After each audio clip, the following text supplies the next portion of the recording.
Hey guys, today we're going to be looking at two custom biomes that I made for Minecraft.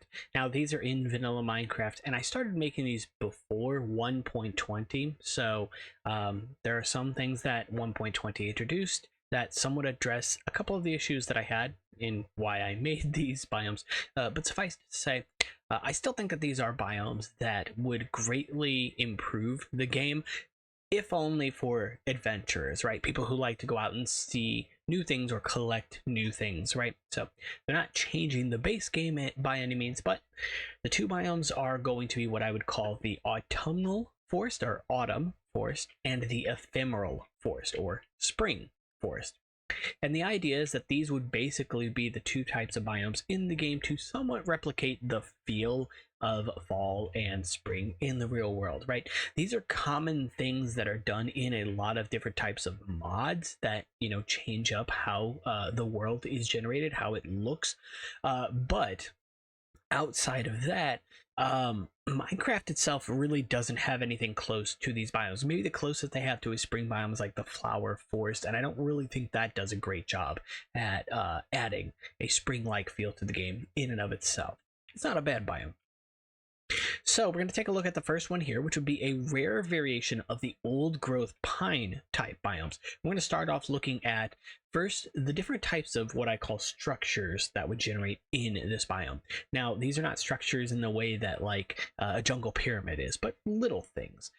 We're starting with the pumpkin patch here, and this is essentially your normal pumpkins that would generate in any other biome, but they would generate with leaf blocks nearby. This could be handled a couple of ways, but I think the easiest way is to just use azalea leaves, since they do not despawn if they aren't placed by the player, unlike other leaf types. Another one of the generated structures that we could focus on is the fallen logs. In Java Minecraft, we actually don't have these at all. However, this is a thing in Bedrock. And I think it's a little thing, but it is something that makes the world feel a little more alive. On that, obviously here you can see that I also have these items representing tan mushrooms, which would be a type of tree mushroom, a mushroom that grows on the sides or on top of trees, potentially around the trees as well, but I think limiting it to just growing on wood-based items would be beneficial. My idea is that these tan mushrooms would be something you could place multiple of in a single block, just like how pink petals can be placed 4 on a block, or sea pickles can be placed 4 on a block. The mushrooms would work the same, and then maybe they could have like collision, so you could use them in parkour or something. Moving on to the next structure, we have what I'm calling a creek. You can really call it whatever you want, but this is a type of water feature that's relatively narrow but long and runs through the majority of this biome in this case, but I think it could be found in other biomes as well. In this biome specifically, any sort of water feature that would generate could also generate with leaf blocks in the water, which again, would fill up essentially, right, giving you this sort of leaf litter look, like there are leaves on the ground.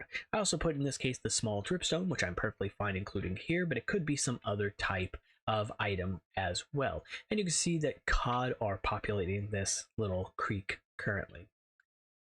Speaking of leaf litter, you can see on the ground here I actually have a few of these leaf carpet blocks. You probably also saw them on this here, and the idea is that these are essentially carpet type blocks, like moss carpet or whatever, that essentially are just the top layer of like a leaf block but shaved off and thrown on the ground. And then maybe they could be stackable in the way that like snow layers are. Maybe they don't do anything to the player, maybe there's no collision, or maybe there is collision like spiderwebs and it somewhat slows down the player, though not to the degree that spiderwebs do. So you can see that we also have several different types of foliage in this biome, not just to mention trees, which we'll take a look at in a minute, but also flowers. I wanted to focus mostly on warm tone flowers or neutral tone flowers, so I picked the poppy, the azure bluette, and the dandelion in this case here. No tall flowers in this biome, I wanted to save those for another. But you can also see that we also have ferns, as well as grass, dead bushes, brown mushrooms, and crimson mushrooms and crimson roots. At first, I was against using the crimson mushrooms and roots because they are nether exclusive items, but I figured they actually did feel reasonably like things that could be found in the overworld. And since you can't grow them into full-size trees until you have the crimson nylium, um, it doesn't matter much that they would show up in the overworld because they're not another specific feature until you turn them into the tree. Does that make sense? Essentially, if you wanted to get crimson nylium, you have to go to the nether to the crimson forest, where these are also found in abundance. So it's not limiting the player in what they need to do. Anyway, I'm probably explaining this poorly. Moving on to the next one, you can also see that we have white pumpkins. They basically would function the exact same as regular pumpkins, although I think they would be a different plant entirely. So white pumpkin seeds would be a thing, and they would also carve differently, maybe something a little more related to like Halloween themes or something. In terms of mobs that you would find in this biome, you can of course hear the foxes in the background. You would find those here, as well as bats. And I think I would slightly reprogram bats AI so that they are more accustomed to trying to look for upside down blocks, or the bottoms of blocks to land on, right? And that way, if you scare these bats away, they fly to some other tree instead of just flying around aimlessly forever. And also instead of just flying up into the sky forever either. So in terms of tree types, you can see that many of the trees in this biome are not only tall, but also relatively spaced out. I took a similar approach to how the savanna biome is set up, in that the trees are not terribly close together all of the time. And I wanted to use the tallest tree types for the most part to essentially make the biome feel emptier, right? I wanted this biome to feel like a forest. There's always trees in whatever direction you look, but at the same time make you, the player, feel small. I think that's one of the features and one of the aspects of fall that really speaks to me the most. Going out and hiking and stuff in the fall, you're seeing a lot of trees, but the trees are empty. It's a lot of empty space, and so it just makes you feel so much smaller than when you're walking through the woods with a canopy right above your head, right? Maybe that's just me, I don't know, but I thought that was a feature for this biome. Of course, that doesn't mean that you only find tall trees here. There are regular oak trees, regular spruce trees, regular birch trees, but also the tall variants of all three of those. In terms of custom or brand new trees, the ginkgo tree would also appear here and be unique to this biome. So my thought is that the ginkgo tree is a relatively narrow trunked tree, but it's tall. There are a lot of wood blocks in here, and in this case, the crown of the tree, where the leaves are, is also fairly tall and teardrop shaped. Now I'm using azalea leaves here because they're not affected by the biome color. But in reality, I would go with something a little more on the yellow gold side, a warmer color tone for this biome specifically. The autumnal biome itself would take a warmer tone to its grass colors, its leaf colors. But in other biomes, it'd have more of a chartreuse color, somewhat similar to this, even more of this cooler green. That's pretty much it for this biome. Of course, there would be other mobs found here as well, chickens, other types of birds and things, which would also be exclusive to my update, but we'll get into that in a different video. Moving on to the ephemeral forest, this is essentially what would end up becoming the Cherry Grove biome, or what was hinted at with the birch forest concept art. And I really liked that idea because I do enjoy quite a lot going out in the springtime and seeing all kinds of different plants that just appear very briefly and then disappear for the rest of the year, right? And so this is a much denser forest, pretty typical in terms of Minecraft forests placement for the trees, right? And in terms of tree types you would find here, you would actually find the birch trees, the oak trees, tall birch trees as well, and these azalea bushes. These are kind of like how jungle bushes are, except they use azalea leaves and are tall rather than wide.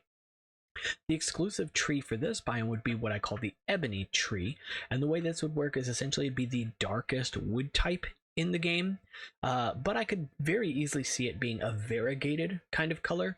So rather than it just being dark all the way through to the center of the tree, maybe it goes between like pale light colors to very dark rings of color. And this is true for a lot of types of ebony in the real world. Although you'll see ebony wood used in a lot of things because of its dark color, it's actually like a whole family of plants, and it's more or less a property of the plant itself.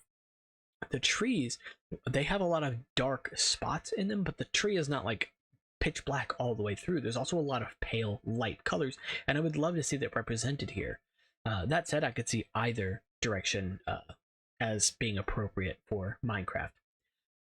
So other plants you can find here would include moss, which would be somewhat of a generated structure in this biome, which I'm just calling a moss vein for now, but it's essentially like a calcite vein, but in this case with moss, and many of them would run through this biome.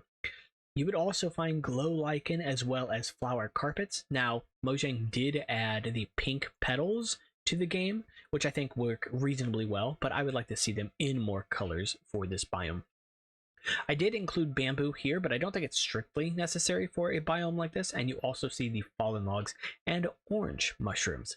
Basically the same as the tan mushroom from the biome before, but in this case just orange colored. And my thought was that these could also be turned into dyes, so you could process them, right, making orange dye and tan dye, which we don't currently have in the game. For flowers, I went for cooler color tones and a lot of more ephemeral friendly flowers that pop up earlier in spring.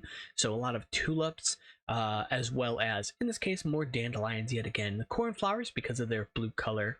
The oxeye daisies, azure bluets, lilacs, peonies. So pinks, blues, yellows, whites. That was my main color palette for the plants in this biome. You can also see the azalea shrubs or bushes, whatever you want to call these blocks here. I'd probably change the name if this is going to be a bush. One's going to be a bush, one's going to be a shrub. Doesn't matter. All right, so moving on to the next part, the other features of the biome, the other generated structures. So you get ponds in this biome, which will be similar to the creeks, but a lot shorter. They're not going to be quite as long. Sometimes they could be round as well, but they're not like lake-sized either. You can see that we've got cod swimming through this as well, and of course we've also got the frogs here. Other mobs in this biome would include birds, but specifically they'd be a new type of bird, very similar to how tropical fish are handled in the game, where you could have basically random colors on them. And going over here, you can see a longer version of the moss vein, more of it going all the way up here. And the nice thing with the moss vein is that where it would reach stone level, you would actually get an intermediate layer of mossy cobblestone or even mossy stone. You can also see that there are some particles in here. That's because I actually hid some spore blossoms within this as well, and I would love to see that particle kind of around this biome, very similarly to how the lush cave is handled. In fact, I'm taking a lot of cues from the lush cave for this biome, but specifically making it geared more towards a realistic biome itself, right? Yeah, maybe the glow lichen is not something you would see in nature per se, but outside of that, most of this is something that feels a little more like natural. So yeah, those are my main two biomes that I wanted to go ahead and show off in this world. I have a few different types of biomes built. You can kind of see the hints of them. You probably have seen hints of them through the video, but if that's something you guys would like to see, make sure to let me know in the comments, and I'll definitely show off a few of those different concepts as well. I actually have a really large concept in terms of what I would like to see added to Minecraft in general, and this is just kind of scratching the surface here. I'm really geared towards an adventure type of update, but I think it's something that needs to feel like an adventure. I don't think that stories or Trails and Tales quite does it. I don't think that 1.17 through 19 quite did it either. Really, the last update that I felt like made any sort of I don't even know, like scratched more than the surface of just an adventure itch was the aquatic update, because of how it expanded oceans and things. And I would love to see that treatment given to the overworld again. Because honestly, we've seen a lot of kind of patchwork biomes that have been added in, just kind of plopped into the game, the mangrove biome and stuff. But never felt quite incorporated with the rest of the world, and especially with the newer biomes, with the newer tree types feeling a little too blocky. They feel out of place, to me at least. So that's pretty much it for this video. If you guys did enjoy this video, make sure to leave a like and subscribe because it does help the channel out a lot. My links will be in the description below, and as always, I'll see y'all in the next one. Take care.